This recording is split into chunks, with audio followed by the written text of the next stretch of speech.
capítulo 7. Entonces todos se fueron a casa. Capítulo 8. Pero Jesús se fue al monte de los olivos.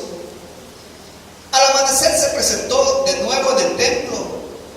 Toda la gente se le acercó y él se sentó a enseñarles.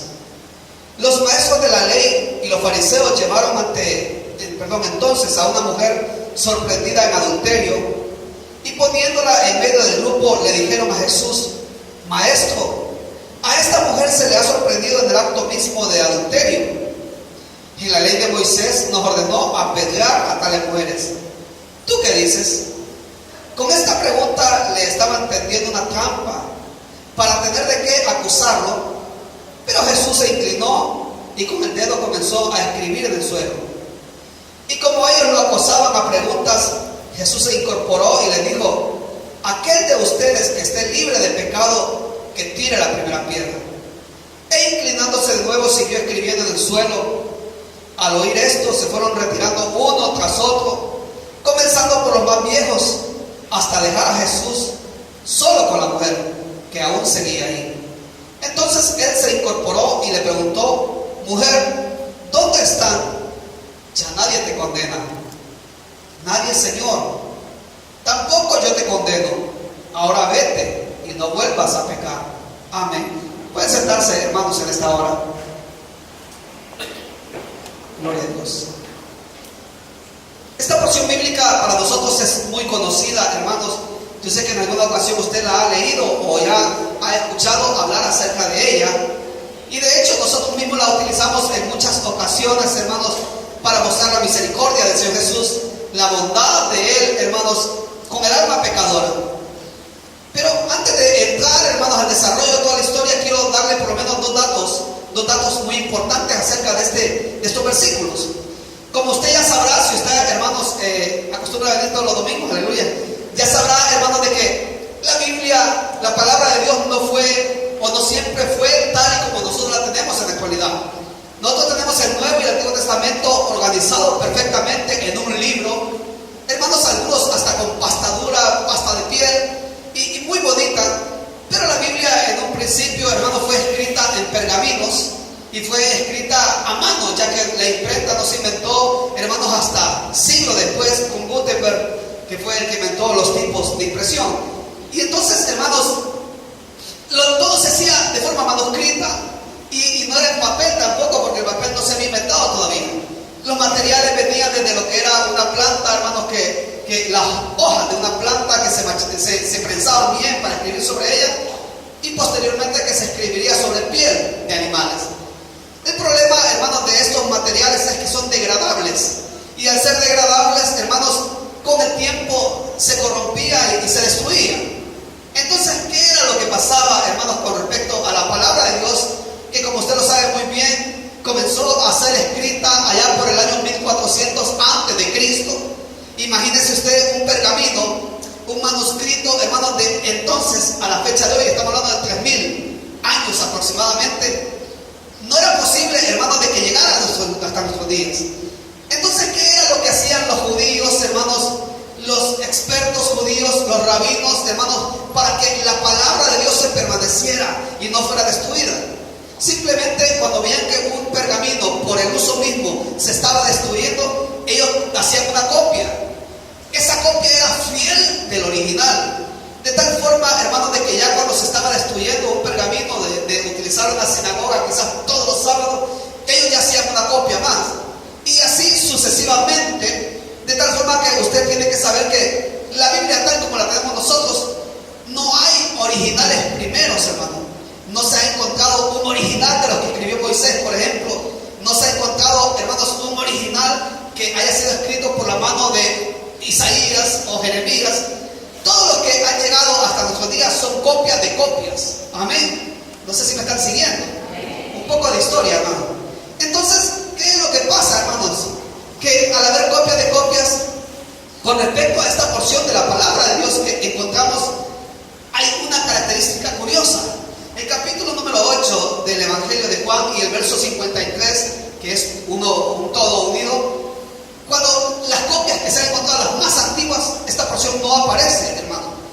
De tal forma que desde el verso 52 del capítulo 7 del Evangelio de Juan se salta, hermanos, hasta el verso 12 del capítulo 8. O sea que los manuscritos más antiguos, hermanos, que se han encontrado de la palabra de Dios del Evangelio de Juan no contienen esta porción. Claro, eso nos deja algunas dudas. ¿Por qué no aparece, hermano? ¿Por qué no aparece? Como ya le dije yo a ustedes, hermanos, de que eran los eruditos, eran los rabinos los que se encargaban, hermanos, de cuidar la palabra de Dios. Y ellos eran los que hacían las copias. Hermanos, hay varias teorías acerca del por qué es que no aparece esa porción bíblica. Y dirá alguno, bueno, entonces esa porción bíblica que estamos leyendo quizás no viene de inspiración de Dios. ¿Y por qué está ahí? Entonces la Biblia ha sido manipulada quizás. Hermanos, las teorías que se contienen acerca de por qué, hermanos, esa porción bíblica aparece, una de ellas la pone primero San Agustín, del siglo IV, que más bien el nombre de él es Agustín de Hipona. Agustín de Hipona o San Agustín.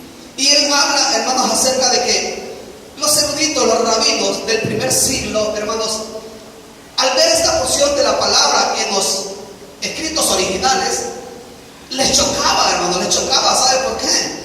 Porque los rabinos, ellos eran contrarios, hermanos, a que no se juzgara el pecado. Usted sabe, hermanos, aún los fariseos, usted sabe cuál era la actitud. Ellos se apegaban a la ley, y eso lo podemos ver acá mismo. Y entonces vemos a Jesús actuando, hermanos, en un caso de pecado de una forma muy simple. Para ellos no era normal eso. Aparte, hermanos, de que aún el apóstol Pablo en la primera carta a los Corintios, capítulo 5, del verso número 9 al 11, lo voy a leer para que usted lo vea también. Dice Pablo en la primera carta a los Corintios, capítulo 5, verso 9 al 11: por carta ya les he dicho que no se relacionen con personas inmorales. Por supuesto, no me refería a la gente inmoral de este mundo, ni a los ávaros, estafadores o idólatras. En tal caso tendrían ustedes que salir de este mundo. Pero en esta carta quiero aclararles que no deben relacionarse con nadie que llamándose hermano sea inmoral o avaro, idólatra, calumniador, borracho, estafador. Con tal persona ni siquiera deben juntarse para comer. Entonces, ¿qué era lo que decían, hermanos, los eruditos del primer siglo? Decían, es que aún el mismo Pablo nos habla de que tomemos en cuenta a esta gente y que la dejemos de lado, los pecadores, ahí lo dice, los inmorales. ¿Y cómo es que el Señor Jesús actuó de esa forma? Esta porción seguramente es un error porque no concuerda con lo que Pablo enseña. Pablo enseña que debemos de juzgar al pecador y al pecador debemos de dejarlo de lado ni relacionarnos con ellos. ¿Y cómo puede ser que el Señor Jesús llegue a la pecadora y simplemente le dice, yo no te condeno, vete? Eso no es normal, ya que más que nada Pablo con la iglesia de los Corintios, hermano, él les pega fuerte. Dice que entre ustedes hay uno que está acostándose con su madrastra y ustedes lo toleran, dice. Y hay otro caso que dice, el tal se ha entregado a Satanás, dice Pablo. Entonces yo quiero que usted se ubique, hermano. La mentalidad de los rabinos era, esta porción bíblica no concuerda con lo que Pablo predica. Y para ellos lo que Pablo decía tenía fuerza, hermano. Y ellos dirían, no, entonces esta porción quizás fue agregada, quizás no es original. Y entonces, hermano, una teoría, como le digo, solo es una teoría, es de que los rabinos tomaron la decisión de no poner esta porción. ¿Y sabe por qué esta teoría tiene fuerza, hermano? Porque en esos manuscritos originales que se han encontrado hay un hueco. No es que vaya de continuo, capítulo 7, verso 52, capítulo 8, verso número 12, o sea, de continuo, sino que hay un espacio en blanco, hermanos, en el manuscrito, hay un espacio grande que correspondería a que ahí falta algo, y es justamente esta porción bíblica la que no aparece ahí. Entonces dice San Agustín, el hecho es de que los eruditos vieron que chocaba con lo que ellos predicaban, vieron que chocaba con lo que Pablo enseñaba, y entonces decidieron no ponerlo por causa de eso. Ya en los manuscritos más recientes del siglo IV para acá, hermanos, ya aparece esta porción bíblica. De hecho, hermanos, los últimos que se han encontrado en las cuevas de Qumran, allá en Cisjordania, en esas cuevas, hermanos, se han encontrado manuscritos antiguos y en ellos es que no aparece esta porción bíblica. Entonces, la teoría esta, hermanos, que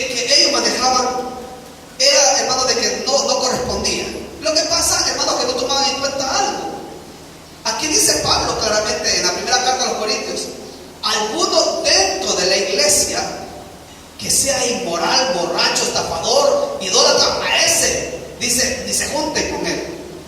Pero la mujer esta pecadora no era de la iglesia, hermano. Ella, de hecho, según describe la palabra de Dios, era una mujer, hermano, que estaba en pecado, pero no era parte.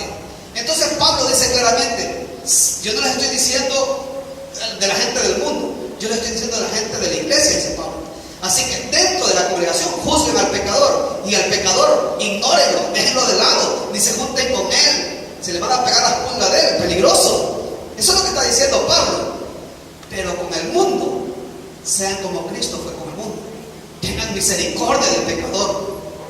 Pero como le digo, hermanos, esa es una teoría. Entonces, hermanos, otra segunda teoría acerca de por qué no aparece esta porción es porque posiblemente los rabinos, hermanos, encontraban de que había como un cambio de tema. Si usted lee el capítulo 7 y lee el capítulo 8, hermanos, completo, verá como que esta porción entra ahí, pero no corresponde de lo que se viene hablando, ya que en el capítulo 7 es, hermanos, Nicodemo el que termina hablando y defendiendo la causa del Evangelio, capítulo 7. Y entonces dice, no corresponde con el capítulo 7 y el capítulo 8. Pero eso es un error también. Es un error, ¿por qué? Porque si usted lee, hermanos, de hecho, los capítulos que hemos leído hasta ahora de Juan, una característica es que los judíos siempre buscaban la ocasión para acusar al Señor, ¿se acuerdan? Siempre. Ellos andaban buscando dónde tomarlo, hermanos, descuidado y poder acusarlo. Y eso lo encontramos en el verso número 6. ¿Ha leído el verso 6 del capítulo 8? Dice, hermanos, de que ellos lo hacían para acusarle. Dice, con esta pregunta le estaban tendiendo una trampa para tener de qué acusarlo. Entonces, no es cierto, hermanos, de que no tenga continuación, ya que nuevamente los judíos vienen para acusarlo. Y en segundo lugar, si tiene continuación, hermanos, ¿por qué? En San Juan capítulo 7, verso 51 dice, ¿acaso nuestra ley condena a un hombre sin antes escucharlo y averiguar lo que hace? ¿Y qué es lo que está pasando con la mujer esta que falla del pecado? Que la están condenando sin escucharla primero. Entonces hay una relación, hay una continuación en la idea que se viene desarrollando del capítulo 7. Ahora bien, hermanos, como son teorías, y esto pasó hace 2000 años, no podemos saber realmente el verdadero motivo por el cual no aparece en los manuscritos originales.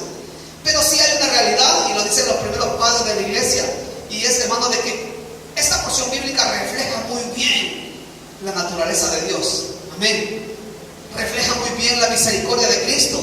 O sea, entra muy bien, hermano, esta porción bíblica. ¿Por qué? Porque eso es Cristo. Dice Juan, Dios es amor. El que no ama no ha conocido a Dios, porque Dios es amor. Entonces, hermano, aunque los eruditos dijeran, no, esta porción no encaja, esta porción creemos que hay que quitarla, pero Dios ha preservado su palabra, ¿sabe usted?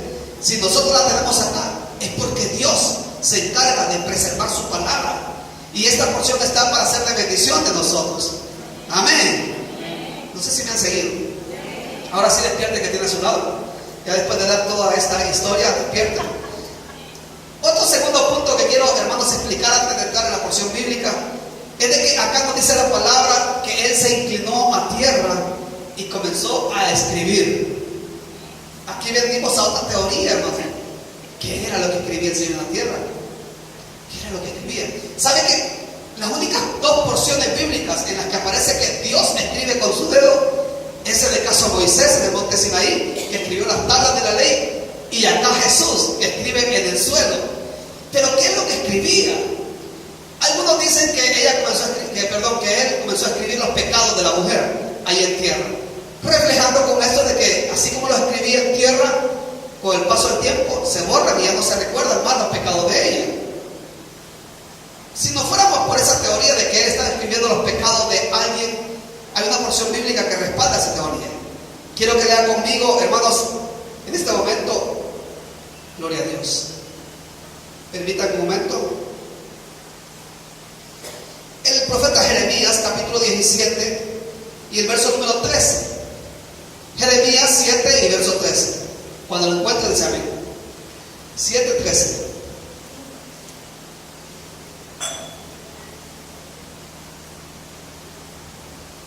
Amén, ya lo tenemos acá, así que lo leo. Dice, oh Jehová, esperanza de Israel.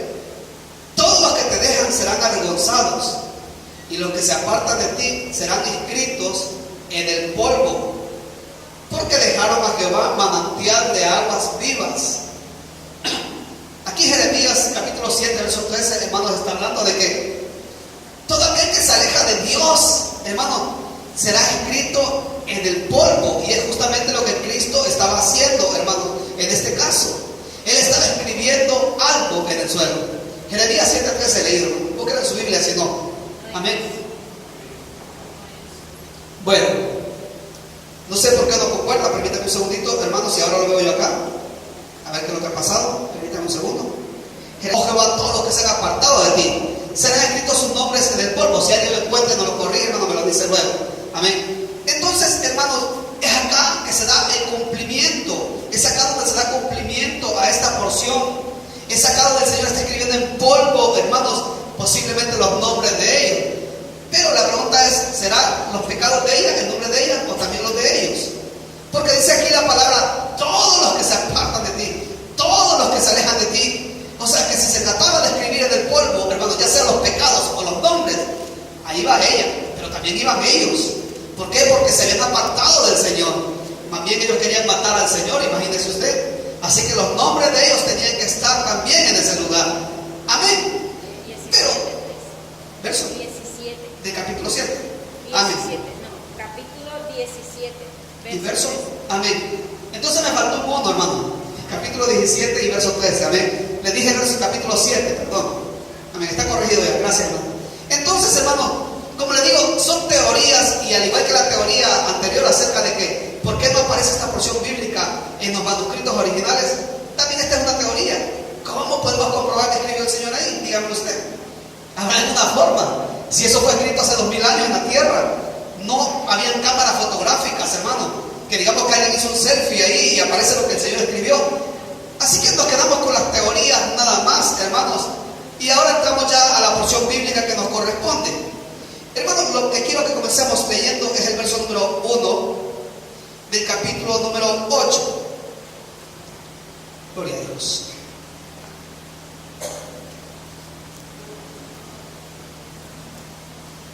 Dice el verso 1, 2 y 3,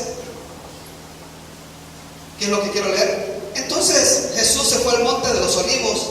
Al amanecer se presentó de nuevo en el templo. Toda la gente se le acercó y él se sentó a enseñarles. Versos 1 y 2, para ser exacto. Dije 3 porque quería contar el verso 53, el verso anterior, porque es una continuación. Dice la palabra de Dios, hermanos, de que el Señor se fueron todos para su casa ya en la noche. Y dice el verso número 1 que entonces el Señor también se fue y se fue al monte de los olivos. Y ya cuando amaneció, él se presentó nuevamente en el templo, dice la palabra de Dios. ¿Por qué es que cada uno se va para su casa, hermano? Pero el Señor se va para el monte de los olivos. Esa es una pregunta. ¿Por qué es que todos, hermanos, van directamente a su casa, pero el Señor no? ¿Sabe por qué? Porque el Evangelio de Mateo lo dice, hermano. Y dice en el capítulo 8, verso 20, que, hermano, las zorras tienen cuevas, aún las aves tienen nido, pero el Hijo del Hombre no tiene ni siquiera dónde apoyar su cabeza. ¿Dónde pasaba el Señor Jesús la noche, hermano? Él se iba al monte de los olivos. Todo el mundo iba a dormir tranquilamente, pero él no. Él se iba al monte de los olivos, pero aprovechaba el tiempo. Él se iba a orar. Dice ella que se fue al monte, él estuvo allá, y por la mañana venía otra vez poderoso, hermano.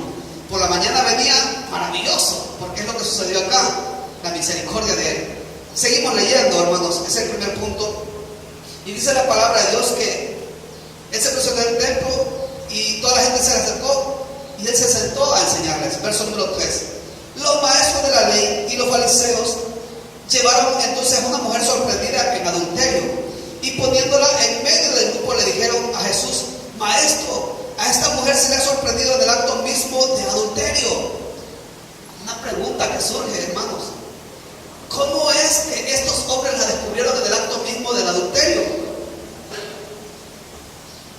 Hermano, ¿el adulterio dónde se comete? A escondidas. Se cierran las puertas, hermano, se esconde la persona. Entonces, cabe preguntarse cómo es que estos en el acto mismo la encuentran, hermano. Es porque el fariseo tiene una característica, hermano. Se dedica a observar. Él se dedica a observar a los demás. y dice, allá va el hermano, voy a seguirlo para ver qué anda haciendo, a ver en qué pecado anda. Esa es la característica del fariseo. Y dice, no, ya lo vi que está guaseando, voy a ver quién está guaseando. Y si luego ve, hermano, de que se acerca a alguien y así disimuladamente se pone la parte, hermano, así para escuchar, el fariseo es así, está al pendiente de los demás, porque no hay otra forma como explicar que estas personas supieran el momento exacto y el lugar exacto para ir por la pecadora, porque andan tras los pecados de los otros, nunca sobre los suyos propios. Ellos andan buscando a ver cuántos pecadores hay dentro de la iglesia y dicen, no, es que esta iglesia está llena de corrompidos y pecadores. ¿Cómo lo saben? Que los sigo, yo los ando siguiendo, yo los controlo. Y miren, hermano, es terrible porque la Biblia dice que la llevaron ante Jesús. Una característica del fariseo, del religioso, es de que no tiene misericordia, hermano.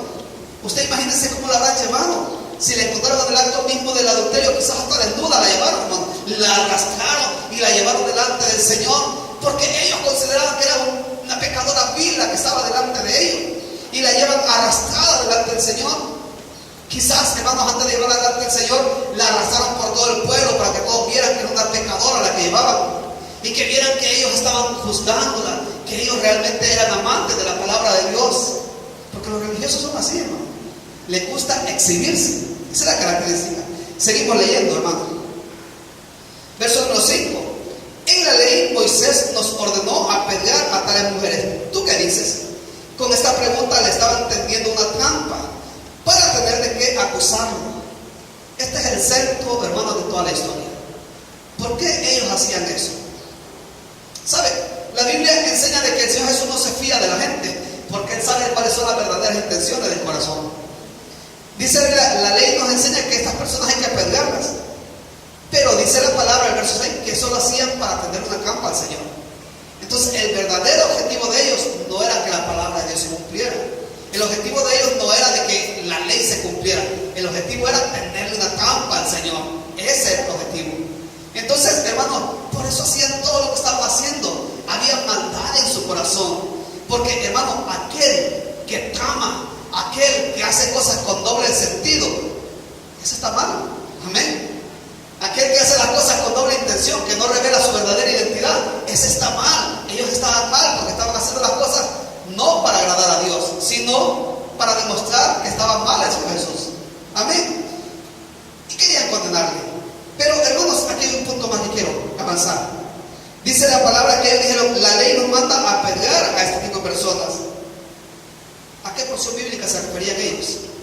Quiero que vayan conmigo al libro del Levítico, que esa es la ley, capítulo 20 y verso 10 de Levítico. Levítico capítulo 20 y verso 10.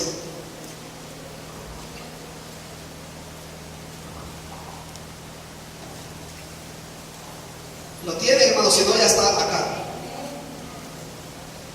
Dice la palabra, si un hombre cometiere adulterio con la mujer de su prójimo, el adúltero y la adúltera indefectiblemente serán muertos. ¿Saben que ellos en ese momento le estaban diciendo, Señor, Levítico capítulo 20 dice de que esa persona tiene que morir?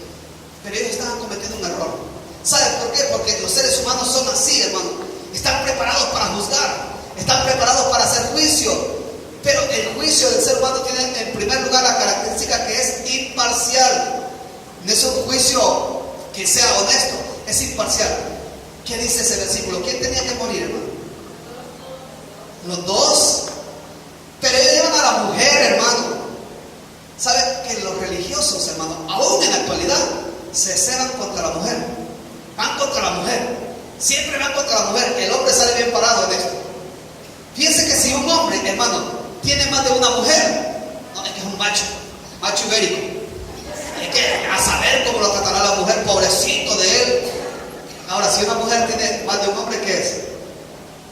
Son unas palabras despectivas contra la mujer. La mujer, qué barbaridad, degenerada.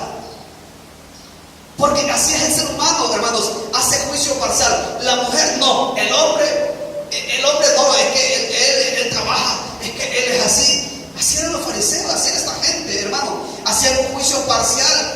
Lo correcto era de que tomaran al hombre también y lo llevaran, a la mujer también la llevaran. Pero no, al hombre lo perdonan. Más bien quizás el hombre quedaba como héroe, porque era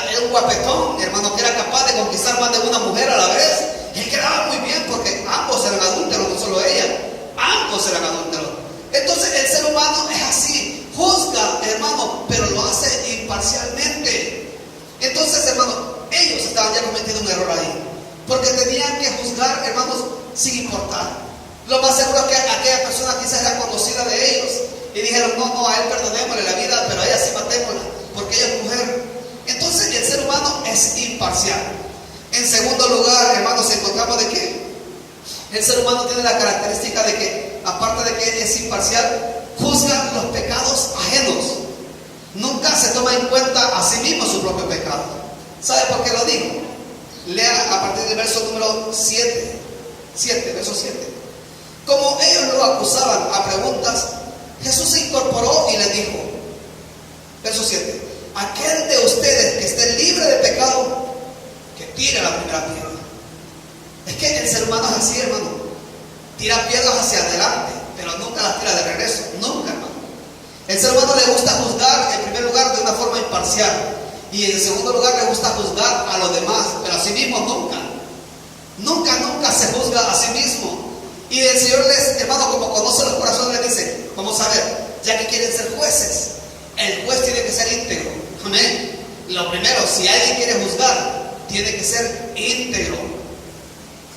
Pregunta, hermano, ¿habrá un juez entre nosotros? Póngase en pie para que nos ayude a juzgar a los pecadores de esta iglesia. ¿Habrá algún juez entre nosotros? Porque no es honesto que un juez, hermanos, lo que está pasando ahora mismo acá en España con la corrupción, hermano, usted lo sabe muy bien lo que está pasando, que, hermanos, las personas que deberían estar cuidando, hermanos, del país son los que están robando. Y entonces dice, ¿cómo es eso de que supuestamente ellos hablan de honestidad? Entonces, esta gente estaba hablando de honestidad, pero el Señor les dice, si ustedes están libres de pecado, comiencen a apedrearla. ¿Sabe, hermano? Aquel que está libre de pecado es el único que puede acusar a su hermano. Es el único que puede acusar a su hermano. Yo me he encontrado con muchas personas que hablan de esa forma y vienen a decirme cosas de los demás. Y entonces uno tiene que comenzar a decirle, mira, cuénteme acerca de su vida. Cuénteme su vida, a ver qué pasa. Y comienzan a salir las cositas. No, yo no digo que yo sea santa, que yo sea santo. Generalmente así hablan. Yo no digo que yo no tenga pecado, dice la persona. Pero es que mira el hermano, mira la hermana. Desde el momento de que alguien dice, yo no digo que no tenga pecados, es porque acepta que está mal. Hay algo en su vida. Hermano, nadie está apto para juzgar a los demás. Nadie. El único juez es el que estaba ahí, hermano. Amén. Que es Cristo Jesús. Era el único, porque dice la palabra en el libro de Hebreos que Él es el único que sin pecado. Él es el único que es el sacerdote, hermano, sin pecado. De ahí los demás, hermano. Si alguien quiere juzgarme o quiere juzgar a los diáconos, a los líderes, primero analícese. Amén. Seguimos leyendo, hermano. Yo sé que hace calor, así que vamos a avanzar. E inclinándose de nuevo, siguió escribiendo en el suelo. Al oír esto, se fueron retirando uno tras otro, comenzando por los más viejos, hasta dejar a Jesús solo con la mujer, que aún seguía ahí. Dice la Biblia que al oír que Él dice, el que esté libre de pecado, que tire la primera piedra, uno a uno, hermanos, se fueron retirando. Y dice la Biblia, comenzando por los más viejos. ¿Será que los viejos tienen más pecado que los jóvenes, hermano? Amén. Bueno, los adultos tenemos una vida acumulada. Amén. Y los más adultos, yo me imagino que entre más ancianos eran, más carga llevaban, hermano. Porque dice la Biblia, comenzando por los más viejos. Quizás alguien de 10 años acá, sí, de hecho tiene pecado, pero compárelo con alguien que tenga 70, 80 años, hermano. Decía un pastor hace muchos años, la vida más triste, más miserable, la persona que más lástima da, son los ancianitos sin Cristo Jesús. Toda una vida sin Dios, hermano, imagínese usted. Toda una vida pecando y ofendiendo a Dios, imagínese usted. Qué triste, hermano. Entonces, hermano, cuando el Señor dice que esté libre de pecado, que tire la primera piedra, Dios ha puesto en nosotros su ley, dice la Biblia. La ley de Dios ya no está en papel, ahora está en el corazón humano. Aunque una persona no pertenezca a una iglesia, bien sabe lo que es bueno y lo que es malo. Amén. Usted pregúntele a cualquiera allá afuera, mire, ¿es bueno matar? No le van a decir, ay, usted ha leído la Biblia, porque la Biblia dice no matarás.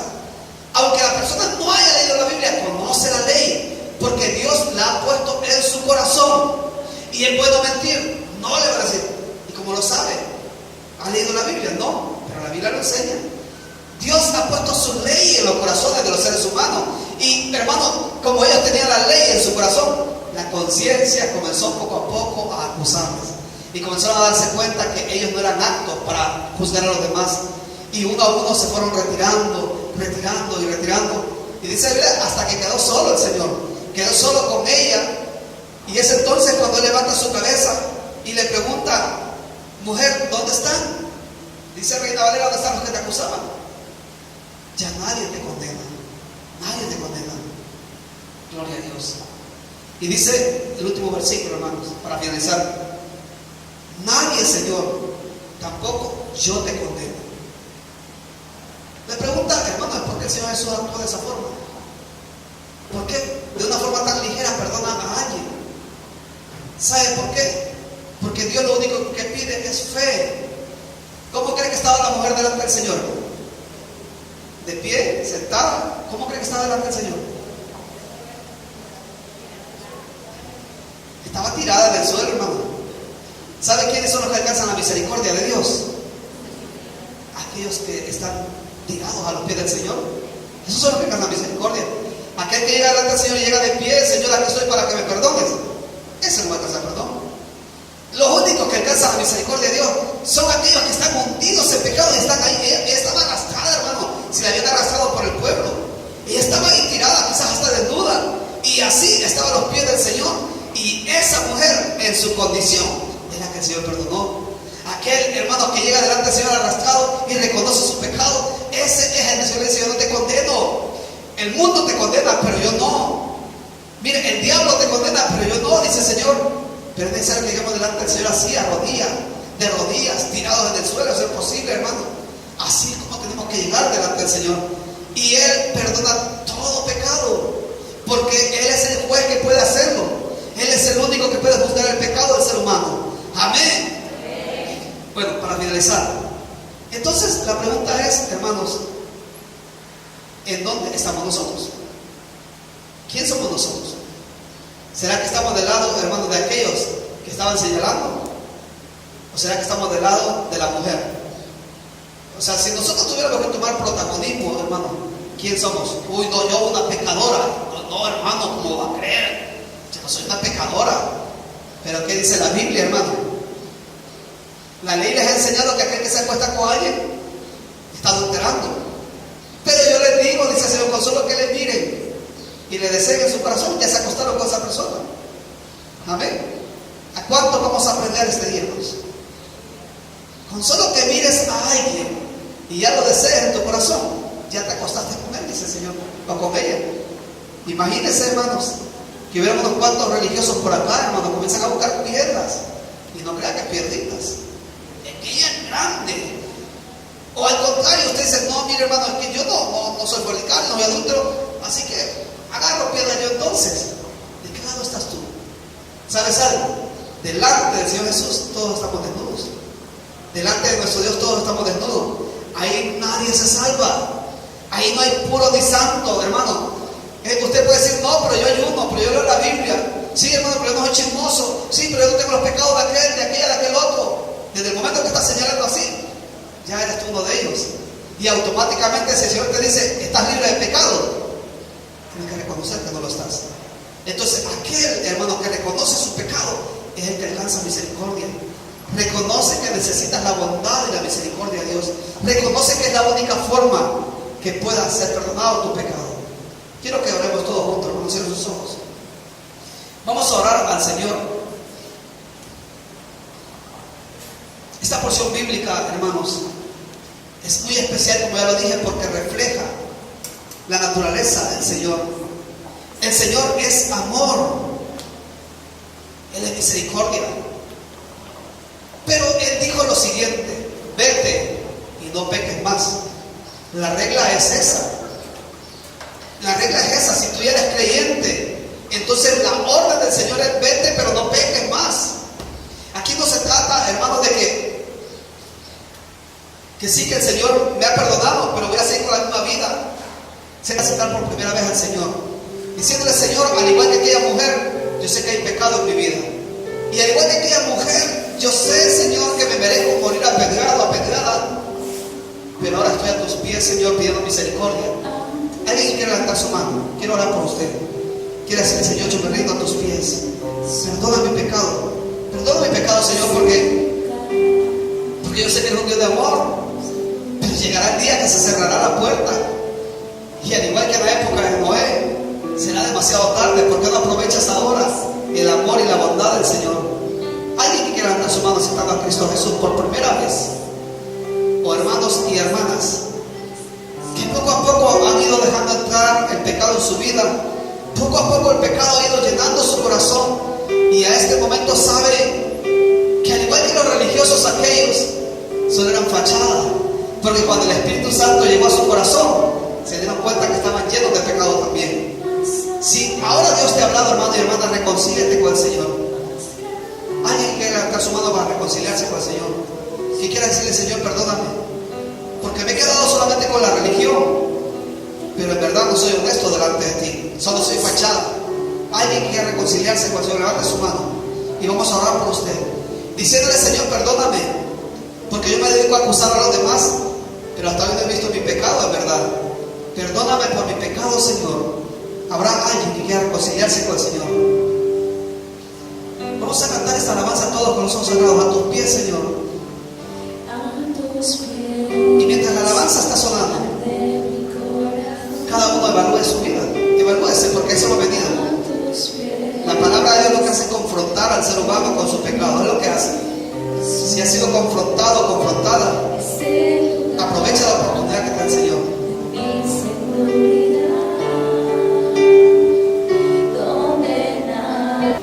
Cuando algún pensamiento en mi cabeza cruce para juzgar a alguien más por su pecado, primero sea yo el que me juzgue. Esa es la forma correcta.